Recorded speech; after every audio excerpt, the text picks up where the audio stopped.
hear a mouse moving up to a football field length away, and they know exactly where it is within several millimeters based purely off of sound. The next thing he's going to do is leave that perch and fly down with silent flight and grab his prey with those impressive talons that he has there. The one thing you might notice with his feet compared to everyone else's, he has lots of little feathers all over his toes. He's very well insulated and ready for the cold temperatures. He's liking a cool afternoon like right now, but he doesn't like it when it gets really warm in the summer.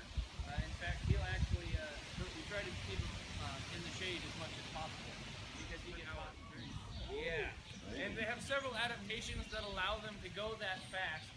If you look very closely at Hiya's nostrils, it looks like there's two little bony prongs sticking out. And that's the beginning of what's called a tubercle. And it's going to spiral in as it goes back into her nasal cavity. And so as she's diving head first, you can imagine the air is rushing in through your nostrils, and it'll slow down in each of those curls. And you can breathe normally while you're going over 200 miles an hour. So that really gives you an edge when you're going after your prey. They also have a very thick equivalent of tears.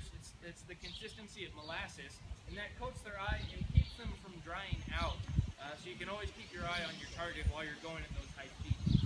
And just looking at her from a perspective, she is very aerodynamic, shaped almost like a teardrop with that broad chest, and then she'll taper back to a really slim tail there.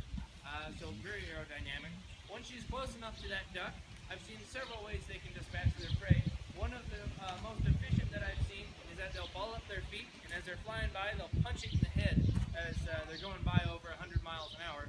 And if the initial impact does not kill that bird, usually the fall to the ground will.